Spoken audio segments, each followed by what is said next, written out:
السلام علیکم ورحمۃ اللہ وبرکاتہ۔ الحمدللہ الذی کفی سلام علی عبادہ الذین اصطفی اما بعد۔ محترم ناظرین کرام، آج کا ٹاپک ہے عذاب قبر میں مبتلا کرنے والے اعمال میں سے ایک عمل یہ ہے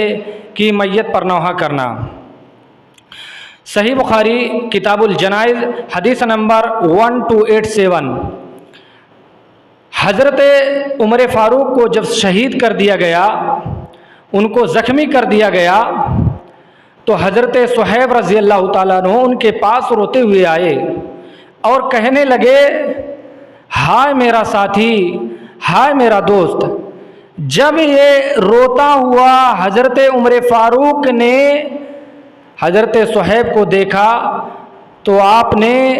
امیر المومنین نے حضرت صہیب رضی اللہ تعالیٰ عنہ سے فرمایا،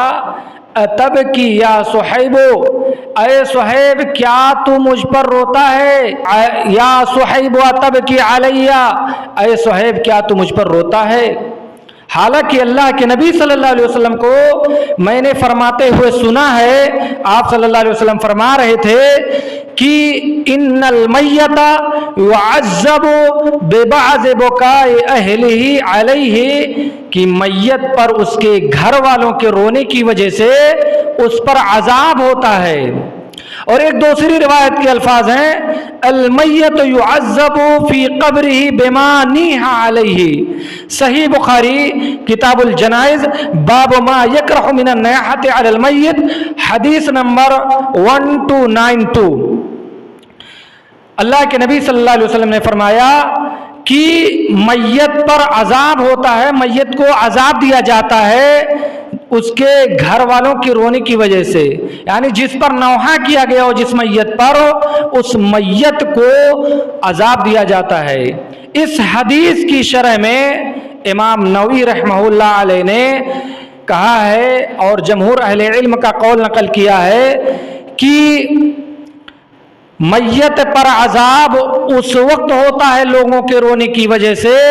کہ جب میت نے اپنی زندگی میں وصیت کیا ہو رونے پر، یا اس کی زندگی میں وصیت پر رونے کا رواج ہو، تب جا کر کے اس پر اس کو جو ہے عذاب دیا جائے گا، ورنہ اللہ تبارک و تعالی کسی دوسرے کا بوجھ، کسی دوسرے کی جان کا بوجھ کسی دوسرے پر نہیں ڈالتا ہے۔ جیسا کہ اللہ تبارک و تعالی نے سورہ بنی اسرائیل کے اندر فرمایا، لا تزر وازرۃ وزر اخرى، کوئی بھی بوجھ اٹھانے والی جان کسی دوسرے کا بوجھ نہیں اٹھائے گی۔ اور اللہ کے رسول صلی اللہ علیہ وسلم نے بھی رویا، جب اپنی ماں کے قبرستان پر گئے تو آپ کے آنکھوں سے آنسو جاری ہو گئے، آپ بھی رو پڑے۔ اور کیوں روئے تھے؟ اپنی ماں کے انتقال پر نہیں، آپ نے نوحہ و ماتم نہیں کیا تھا، بلکہ اس وجہ سے روئے کہ آپ نے اپنے رب سے اپنی ماں کے لیے استغفار کی اجازت مانگی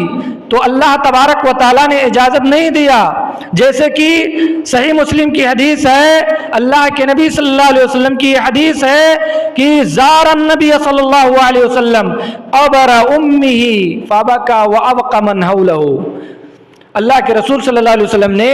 اپنی ماں کی قبرستان کی زیارت کی۔ پتہ یہ چلتا ہے کہ قبرستان کی زیارت کرنا چاہیے۔ فبکا وابقى من حولہ، تو آپ رو پڑے، تو آپ کے ارد گرد جو صحابہ تھے وہ بھی رو پڑے۔ تو آپ نے فرمایا کہ تم کیوں روتے ہو؟ صحابہ نے آپ کو روتا ہوا دیکھا، وہ بھی رو پڑے۔ تو انہوں نے رونے کی وجہ پوچھی کہ اللہ کے رسول آپ کیوں رو رہے ہیں؟ آپ نے فرمایا، میں اس وجہ سے رو رہا ہوں کہ استأذنت ربی فلم یؤذن لی، میں نے اپنے رب سے اجازت مانگی اپنے ماں کی مغفرت کے لیے، لیکن اللہ نے فلم یؤذن لی، اللہ نے مجھے اجازت نہیں دی، اس لیے میں رو رہا ہوں۔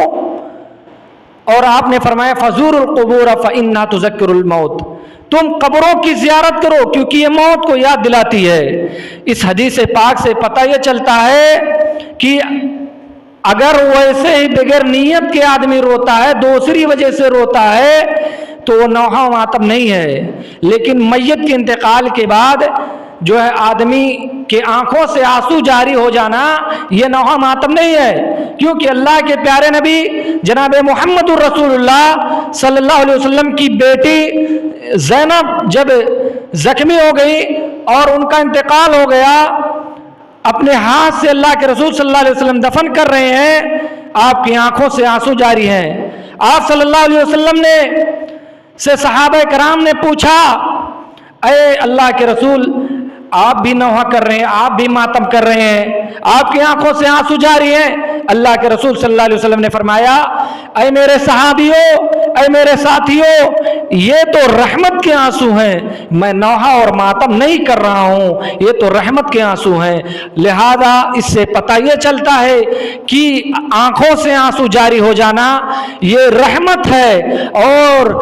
اگر کوئی شخص چلا کر کے اور اس کی زندگی میں جو اس میت نے کارنامہ انجام دیا ہو اور اس کارنامے کو لوگ یاد کر کر کے لوگ روتے ہیں، زندگی میں